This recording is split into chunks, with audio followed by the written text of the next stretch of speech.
Hello guys, ഇന്നത്തെ വീഡിയോക്ക് എല്ലാവർക്കും സ്വാഗതം. ഇന്നത്തെ വീഡിയോയിൽ നമ്മൾ നോക്കുന്നത് Redmi Note 8ന്റെ സ്പെസിഫിക്കേഷൻസും ബാക്കി കാര്യങ്ങളൊക്കെയാണ്.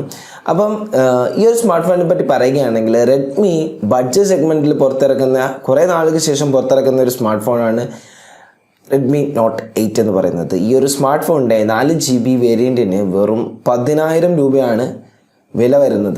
അപ്പോൾ ഈ ഒരു സ്മാർട്ട് ഫോൺ ബഡ്ജറ്റ് സെഗ്മെൻറ്റിലെ കിങ് എന്ന് വേണമെങ്കിൽ പറയാം. ഇനിയിപ്പം 10,000 രൂപയ്ക്ക് നിങ്ങൾക്ക് ഒരു സ്മാർട്ട് ഫോൺ എടുക്കാൻ നിങ്ങൾ നിൽക്കുകയാണെങ്കിൽ തീർച്ചയായിട്ടും നിങ്ങൾക്ക് പർച്ചേസ് ചെയ്യാൻ സാധിക്കുന്ന ഒരു സ്മാർട്ട് ഫോണാണ് Redmi Note 8.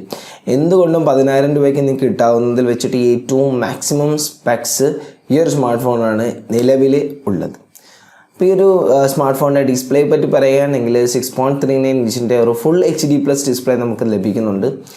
അതേപോലെ തന്നെ 90% സ്ക്രീൻ ടു ബോഡി റേഷ്യോ ഉണ്ട്. 91.5:1 ആസ്പെക്ട് റേഷ്യോയിലാണ് എൻ്റെ സ്ക്രീൻ നിർമ്മിച്ചിരിക്കുന്നത്. ഡിസൈൻ വൈസ് നോക്കിക്കഴിഞ്ഞാൽ ഒരു ഗ്ലാസ് ബോഡിയാണ് ഫ്രണ്ടിലും ബാക്കിൽ ലഭിക്കുന്നത്. കോണിംഗ് ഗോറില്ല ഗ്ലാസ് 5ൻ്റെ പ്രൊട്ടക്ഷൻ ഉണ്ട് ഫ്രണ്ടിലും ബാക്കിലുമായിട്ട്. ബാക്കിൽ നമുക്കൊരു കോഡ് ക്യാമറ സെറ്റപ്പ് കാണാൻ സാധിക്കും. ഫ്രണ്ടിലൊരു വാട്ടർ ഡ്രോപ്പ് നോച്ച് ഡിസൈനാണ് നമുക്ക് കാണാൻ സാധിക്കുന്നത്. 3.5mm ഒരു ജാക്ക് ഉണ്ട്. ടൈപ്പ് സി പോർട്ടാണ്. അപ്പോൾ ഡിസൈനും ഡിസ്പ്ലേ വൈസ് നോക്കിക്കഴിഞ്ഞാൽ അത്യാവശ്യം നല്ലൊരു പ്രീമിയം ലുക്ക് തരുന്ന ഒരു സ്മാർട്ട് ഫോൺ കൂടിയാണ് ഈ ഒരു സ്മാർട്ട് ഫോൺ. 3 കളർ വേരിയൻസിലാണ് നമുക്ക് ഈ ഒരു സ്മാർട്ട് ഫോൺ അവൈലബിൾ ആയിട്ടുള്ളത്. മൂൺലൈറ്റ് വൈറ്റ്, നെപ്റ്റ്യൂൺ ബ്ലൂ, അതേപോലെ തന്നെ ഒരു ബ്ലാക്ക്. ഇങ്ങനെ 3 വേരിയൻസിൽ നിങ്ങൾക്ക് ഈ ഒരു സ്മാർട്ട് ഫോൺ അവൈലബിൾ ആണ്. Redmi Note 7 Pro നിങ്ങൾക്ക് ആ ഒരു സ്മാർട്ട് ഫോണിൻ്റെ അതേ ഒരു ഡിസൈൻ പാറ്റേൺ തന്നെയാണ് നമ്മൾ ഈ ഒരു സ്മാർട്ട് ഫോണിലും ഇവിടെയും ഫോളോ ചെയ്തിരിക്കുന്നത്. ഒരു പ്രീമിയം ഫിനിഷുള്ള ഒരു ബോഡി ആയിരിക്കും നമുക്ക് ലഭിക്കുന്നത്. ഇനി ഇതിൽ പ്രൊസസ്സർ യൂസ് ചെയ്തിരിക്കുന്നത് സ്നാപ്ഡ്രാഗൺ 665 ആണ്. GPU വരുന്നത് Adreno 610 ആണ്.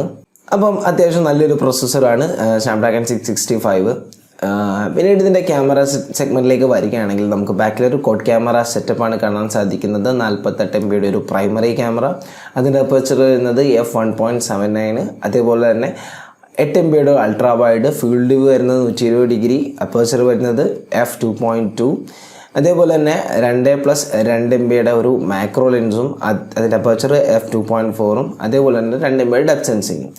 ഇനി ഫ്രണ്ടിലേക്ക് വരുന്ന സമയത്ത് ഒരു 13MP ഒരു സെൽഫി ഷൂട്ട് നമുക്ക് കാണാൻ സാധിക്കും. അപ്പോൾ ക്യാമറ സെഗ്മെൻറ്റ് നോക്കിക്കഴിഞ്ഞാൽ 10,000 രൂപയ്ക്ക് നിങ്ങൾക്ക് വേറൊരു സ്മാർട്ട് ഫോണിലും ഇത്രയും നല്ലൊരു ക്യാമറ സെറ്റപ്പ് കാണാൻ സാധിക്കത്തില്ല. എനിക്കൊന്ന് Realme 5ൽ നമുക്കൊരു കോഡ് ക്യാമറ സെറ്റപ്പ് 10,000 രൂപയ്ക്കാണ് Realme 5 പ്രൊവൈഡ് ചെയ്യുന്നതെന്ന് തോന്നുന്നു. പക്ഷേ പ്രൊസസ്സർ വെച്ച് നോക്കിക്കഴിഞ്ഞാൽ സ്നാപ്ഡ്രാഗൺ 665 ആണ് നമുക്ക് ഈ ഒരു സ്മാർട്ട് ഫോണിൽ Redmi Note 8ൽ ലഭിക്കുന്നത്. അപ്പോൾ എന്തുകൊണ്ടും Redmi Note 8 ആണ് ബെറ്റർ ഓപ്ഷൻ എന്ന് പറയുന്നത്. ഇനി ഇതിൻ്റെ ക്യാമറ ബാറ്ററി സെഗ്മെൻറ്റിലേക്ക് വരുന്ന സമയത്ത് 4000 mAh ഒരു ബാറ്ററിയാണ് നമുക്ക് ഈ ഒരു സ്മാർട്ട് ഫോണിൽ ലഭിക്കുന്നത്. 18 വാട്ടിൻ്റെ ഒരു ഫാസ്റ്റ് ചാർജിങ് സപ്പോർട്ടും ഉണ്ട്. നോർമൽ ഷൗമി സാധാരണ ഫാസ്റ്റ് ചാർജർ പ്രൊവൈഡ് ചെയ്യാറില്ല. പക്ഷേ ഈ ഒരു സ്മാർട്ട് ഫോണിൻ്റെ കൂടെ 18 വാട്ടിൻ്റെ ഒരു ഫാസ്റ്റ് ചാർജറും ഷൗമി പ്രൊവൈഡ് ചെയ്യുന്നുണ്ട്. അപ്പോൾ 10,000 രൂപയ്ക്ക് ഒരു സ്മാർട്ട് ഫോൺ മേടിക്കാൻ നിൽക്കുന്ന ഒരാളാണെങ്കിൽ നിങ്ങൾക്ക് തീർച്ചയായിട്ടും ഈ ഒരു സ്മാർട്ട് ഫോൺ പർച്ചേസ് ചെയ്യാം. അപ്പോൾ ഇതിൻ്റെ ബേസ് വേരിയൻ്റ് എന്ന് പറയുന്നത് 4GB 64GB വേരിയൻ്റാണ്. അതിന് വെറും 10,000 രൂപയാണ് ഉള്ളത്. അതേപോലെ തന്നെ ഒരു 6GB 128GB വേരിയൻ്റ് ഉണ്ട്. അതിന് 12,999 വില വരുന്നത്. ഓക്കെ, നിങ്ങൾക്ക് മെമ്മറി കാർഡ് ഇട്ടിട്ട് നമ്മുടെ സ്റ്റോറേജ് എക്സ്പാൻഡ് ചെയ്യാനുള്ള ഒരു ഓപ്ഷനും ഉണ്ട് ഈ ഒരു സ്മാർട്ട് ഫോണിൽ. അപ്പോൾ എന്തുകൊണ്ടും 10,000 രൂപ സെഗ്മെൻറ്റിൽ മികച്ച ഒരു സ്മാർട്ട് ഫോണാണ് Redmi Note 8. അപ്പോൾ ഈ ഒരു വീഡിയോ എല്ലാവർക്കും ഇഷ്ടം വിചാരിക്കുന്നു. ഇഷ്ടമെങ്കിൽ തീർച്ചയായിട്ടും ഞാൻ സബ്സ്ക്രൈബ് ചെയ്യുക. തൊട്ടടുത്ത ബെല്ലൈക്കൺ എനേബിൾ ചെയ്യുക. അടുത്ത വീഡിയോ കാണുന്നവരെ ബൈ ബൈ.